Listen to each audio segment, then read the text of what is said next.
students. In today's live class of SST, we have discussed about our chapter 1 of history and approach towards the past. आज हमने अपनी live class में इस chapter के बारे में पढ़ा था, अप्रोच गमन टुवर्ड्स द पास्ट, अतीत की ओर गमन। ये चैप्टर आज हमने डिस्कस किया। इसमें हमने क्या क्या पढ़ा है? Why do we study history? हम हिस्ट्री यानी इतिहास का अध्ययन क्यों करते हैं? What is history? हिस्ट्री क्या है? Knowledge gain from the past called history. वह नॉलेज जो हमें इतिहास को पढ़कर प्राप्त होती है उसी को हम हिस्ट्री कहते हैं, यानी अतीत को जो जानते हैं हम उसको हम हिस्ट्री कहते हैं। वह ज्ञान जो हमें अतीत को जानकर प्राप्त होता है उसको हम हिस्ट्री कहते हैं।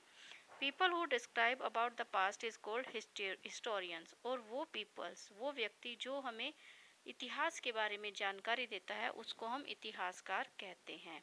The word history is derived from the Greek word. जो हिस्ट्री शब्द है वो ग्रीक भाषा के वर्ड हिस्टोरिया से लिया गया है, जिसका मीनिंग होता है नोइंग और लर्निंग बाय इंक्वायरी। ज्ञान प्राप्त करना, जानना, किसके द्वारा? इंक्वायरी के द्वारा, यानी खोजबीन के द्वारा ज्ञान को प्राप्त करना। और यही सब चीज़ें हम इतिहास को जानने के लिए करते हैं।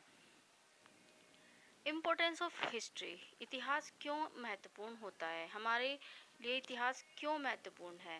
The study of history is important in many ways. अलग अलग वेज में हिस्ट्री को जानना महत्वपूर्ण होता है। We come to know our past kingdoms, dynasties, kings and leaders by studying history. History का अध्ययन करके, इतिहास का अध्ययन करके, इतिहास का अध्ययन करके हम क्या कर सकते हैं? किंगडम्स को जान सकते हैं, डायनेस्टीज को, राजा महाराजाओं को, लीडर्स को जो इतिहास में हुए हैं उनके बारे में जान सकते हैं। The knowledge gain from the study of history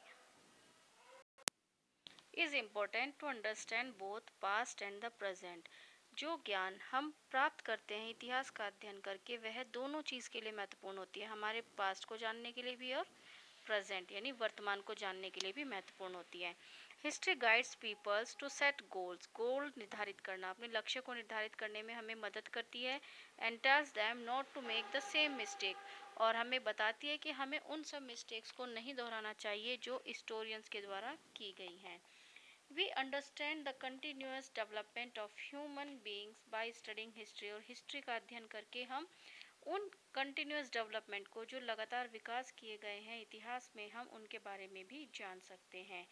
we can easily understand the basic nature of our society. हम अपनी सोसाइटी यानी समाज की जो वास्तविक प्रकृति है उसको भी इतिहास का अध्ययन करके जान सकते हैं। Division of the past. Past का डिवीज़न यानी पास्ट को किस तरह से डिवाइड करके अध्ययन किया गया है। पास्ट को टू पार्ट्स में डिवाइड किया जाता है, प्री हिस्ट्री और हिस्ट्री। प्री हिस्ट्री यानी वो इतिहास जिसका कोई रिटन रिकॉर्ड मौजूद नहीं है उसको हम पूर्व इतिहास कहते हैं। और इतिहास वो काल जिसका सभी रिटन रिकॉर्ड्स मौजूद हैं वो हमारा इतिहास कहलाता है। Difference between history and pre history. History और प्री हिस्ट्री के बीच क्या डिफरेंस होता है? History is the study of past based on the written records of the past. वो इतिहास जिसके रिटन रिकॉर्ड्स मौजूद हैं उसको हम हिस्ट्री कहते हैं। And pre history is the study of period of time before written records. Pre history वो समय काल है जिसका कोई रिटन रिकॉर्ड्स मौजूद नहीं है। Information can be gained about history through written records. जो हिस्ट्री है उसकी इंफॉर्मेशन हम रिटन रिकॉर्ड्स के द्वारा प्राप्त कर सकते हैं, लेकिन जो पूर्व इतिहास है information can be gain about pre history through ancient carving artifacts ETC. जो इतिहास है उनके आर्कोलॉजिकल सोर्सेज जो होते हैं उसमें आपके इंक्लूड किए जाते हैं एंशियंट प्राचीन कार्विंग आर्टिफैक्ट्स। इन सब के द्वारा हम इसके बारे में जान सकते हैं। History is the time period after pre history. History का जो समय काल है वो प्री हिस्ट्री यानी पूर्व इतिहास के बाद से शुरू होता है।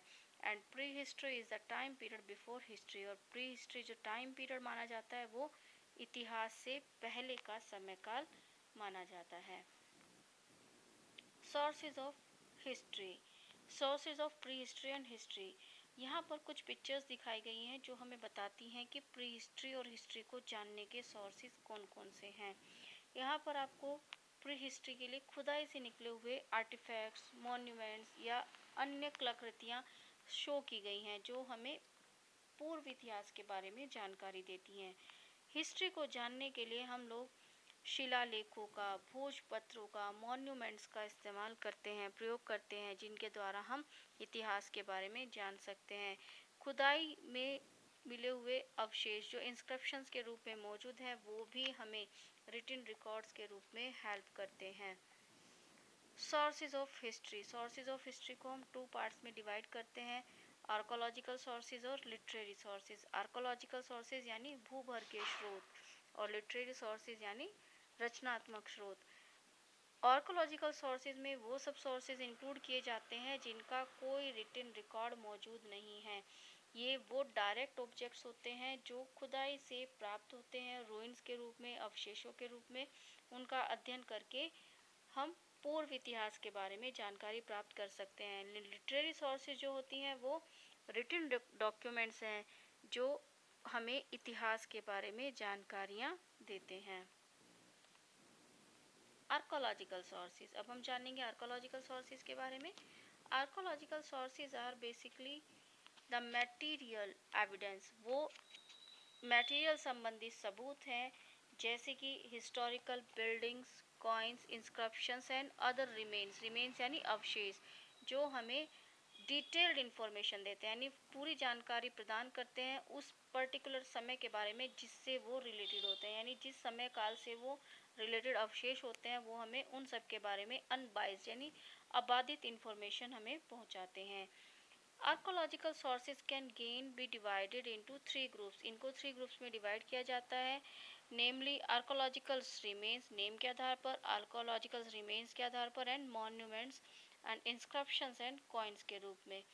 Every tracks of past human activities, जितनी भी ह्यूमन एक्टिविटीज़ पास्ट से रिलेटेड हैं, इज़ एन आर्कोलॉजिकल रिसोर्स। वो सब आर्कोलॉजिकल रिसोर्स में आती हैं। जैसे हमारा पहिए का आविष्कार है या सभ्यता का केंद्रीकरण है, जैसे कि आपकी हड़प्पा मोहनजोदाड़ो सभ्यता का निर्माण हुआ, ये सब आपके क्या माने जाते हैं? आर्कोलॉजिकल सोर्सेज के रूप में जाने जाते हैं। The non renewable resource are often the only tangible evidence. ये सब एकमात्र ऐसे टेंगेबल यानी जिनको हम प्रमाणित मान सकते हैं सबूत हैं ऑफ पैसेज और occupations of human groups. Human group से रिलेटेड समय काल के बारे में, उनके व्यवसाय के बारे में, दैट हैव डिसअपियर्ड और बीन डिस्प्लेस्ड, जो अब डिसअपियर्ड हो चुके हैं और डिस्प्लेस्ड नष्ट हो चुके हैं, यानी खंडरों के रूप में उन अवशेषों को हम रूइंस के द्वारा यानी उन अवशेषों को हम भूभर्ग स्रोत के रूप में खुदाई करके प्राप्त कर सकते हैं और उनका अध्ययन करके प्री हिस्ट्री के बारे में जानकारी प्राप्त कर सकते हैं। Sub division of archaeological sources. Sub division यानी उप विभाजन। आर्कोलॉजिकल सोर्सेज का जो उप विभाजन किया जाता है, फर्स्ट इज आर्कोलॉजिकल रिमेन्स और आर्टिफैक्ट्स। जो रिमेन्स यानी अवशेष हैं कलाकृतियों के रूप में, जैसे कि यहाँ पर पिक्चर्स में शो किया गया है। Archaeological remains are materials historical source. वो पदार्थ जो हिस्टोरिकल सोर्स के रूप में हमें मिले हैं, that makes it possibles to reconstruct the past history, जिनकी सहायता से हम पास्ट के इतिहास को दोबारा निर्मित कर सकते हैं ऑफ ह्यूमन सोसाइटी, यानी जो ह्यूमन सोसाइटी को के बारे में हमें बताते हैं और उनका निर्माण हम दोबारा से कर सकते हैं। इसमें इंक्लूड किया जाता है मैनकाइंड्स प्री हिस्ट्री, मानवता के पूर्व इतिहास को, जैसे पॉटरी, टूल्स, ऑर्नामेंट्स और वीपन्स, हथियार। जैसे हमें अर्ली मानव के द्वारा स्टोन टूल्स प्राप्त हुई जो हमें अवशेषों के रूप में प्राप्त हुई हैं, ये सब चीज़ें, वीपन्स, उनके द्वारा बनाए गए ऑर्नामेंट्स, ये हमें अपने पूर्व इतिहास के बारे में जानकारियाँ देते हैं। Monuments.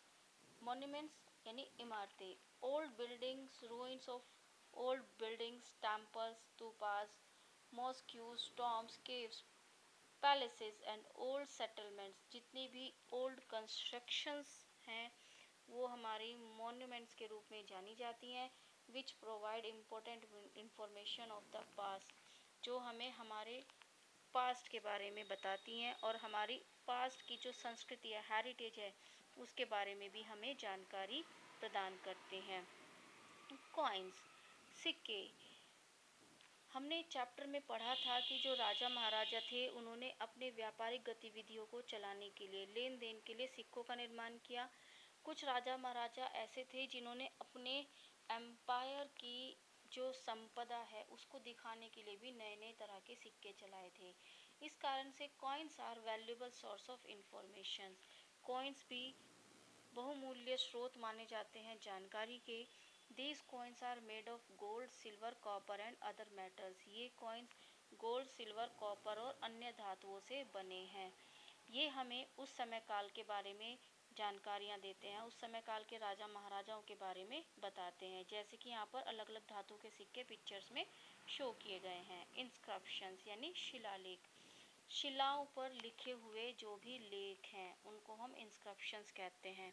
Inscriptions are written records which are engraved on rocks. ये वो रिटन रिकॉर्ड्स हैं जिनको एनग्रेव्ड किया गया यानी लिखा गया है रॉक्स पर, वॉल्स पर, टेम्पल्स की वॉल्स पर, पिलर्स पर और कॉपर प्लेट्स पर, जैसा कि यहाँ पर पिक्चर्स में शो किया गया है।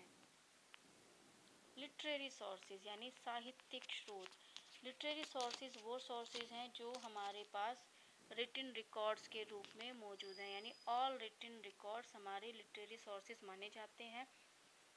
Most of the available literary sources are hard written documents. Hard written documents वो डॉक्यूमेंट्स हैं जो प्राचीन काल में मानव के द्वारा हाथ से लिखे गए, उन डॉक्यूमेंट्स को हम हार्ड रिटन डॉक्यूमेंट्स कहते हैं। जैसे आपका मैन्यूस्क्रिप्ट रिटन ऑन भोजपत्र और पाम लीव्स और भोजपत्र पर लिखे गए जो डॉक्यूमेंट्स हैं उनको हम मैन्यूस्क्रिप्ट्स में इंक्लूड करते हैं। Inscriptions too are literary sources.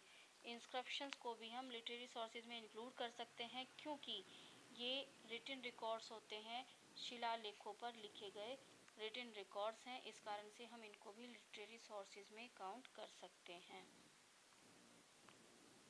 Literary source को हम टू पार्ट्स में डिवाइड करते हैं। Religious literature.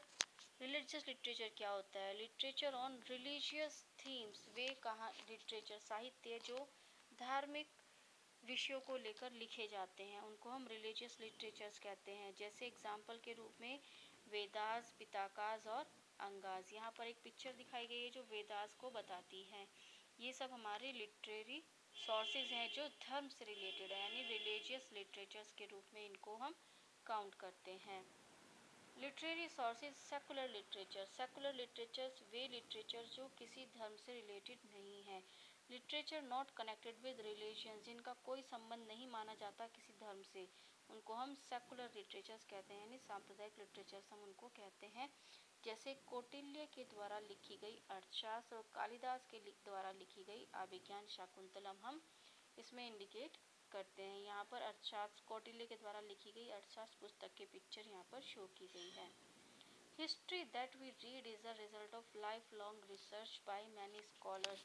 इस तरह से हम देख सकते हैं कि जो इतिहास है वो एक परिणाम माना जा सकता है लाइफ लॉन्ग रिसर्च का, एक लंबे जीवन काल में की गई शोध का, जो बहुत सारे स्कॉलर्स के द्वारा की गई, उसका निचोड़ हमारा क्या किस रूप में जाना जाता है? हिस्ट्री के रूप में हम उसको जानते हैं। यानी जो हिस्ट्री है जो हम तक पहुंचती है वो एक पूरी लॉन्ग लाइफ रिसर्च का परिणाम है जो हम तक पहुंचाया गया है। Concept of AD, CE, BC और BCE, यानी जो डेट्स का कॉन्सेप्ट है वो कैसे चलता है। आपको हमने बताया चैप्टर्स में कि जो डेट्स का कॉन्सेप्ट है, हमारे उस डेट्स के कॉन्सेप्ट में जो जीसस क्रिस्ट हैं उनके बर्थ ईयर को हम 0 के रूप में इंडिकेट करते हैं और वहाँ से समय काल को काउंट किया जाता है। BC और BCE के रूप में हम उसको काउंट करते हैं। यहाँ एक चार्ट शो किया गया है जो डेट्स को मेंशन करता है। BC यानी बिफोर क्रिस्ट एंड इसी को हम बिफोर कॉमन इरा भी कहते हैं। AD बाद में BC को ही हम AD के रूप में इंगित करने लगे, यानी इतिहासकारों के द्वारा बाद में BC को ही AD का नाम दिया गया था। बिफोर कॉमन इरा को हम कैसे काउंट कर सकते हैं? फॉर एग्जाम्पल, अगर हमें जीसस क्रिस्ट के बर्थ ईयर से 100 ईयर्स पहले का समय काल काउंट करना है, तो हम उसको कैसे लिखेंगे? हम उसको लिखेंगे 100 BCE, यानी जीसस क्रिस्ट के बर्थ ईयर से 100 साल पहले का समय काल। इस तरह से हम इसको मेंशन करते हैं। अगर हमें बाद का समय काल मेंशन करना है तब हम उसको आफ्टर सीई के रूप में मेंशन करेंगे। यदि हम 100 बाद के 100 ईयर्स काउंट करते हैं तो हम उसको 100 सीई के रूप में मेंशन करते हैं। यहाँ पर जो चीज़ें शो की गई हैं वो बताती हैं कि किस तरह से डेट का कॉन्सेप्ट इंक्लूड किया गया था। बीपी यहाँ पर बाद में मेंशन हुआ। बीपी को हम बाद में बिफोर प्रेजेंट के रूप में, यानी बिफोर प्रेजेंट यानी आज से पहले का समय काल, हम उसको एडी के रूप में बाद में इतिहासकार के द्वारा इस गणना को यूज़ किया गया था। यहाँ पर कुछ फुल फॉर्म्स हैं। बीसी की फुल फॉर्म होती है बिफोर क्रिस्ट, यानी क्रिस्ट से पहले का समय काल। बिफोर कॉमन इरा, बीसी यानी बिफोर कॉमन इरा, सामान्य युग से पहले का समय काल। एडी एनो डोमिनी बाद में बीसी को ही एडी के नाम से मेंशन किया गया था। सीई कॉमन इरा के रूप में इसको हम जानते हैं। Now it's enough for today students, thank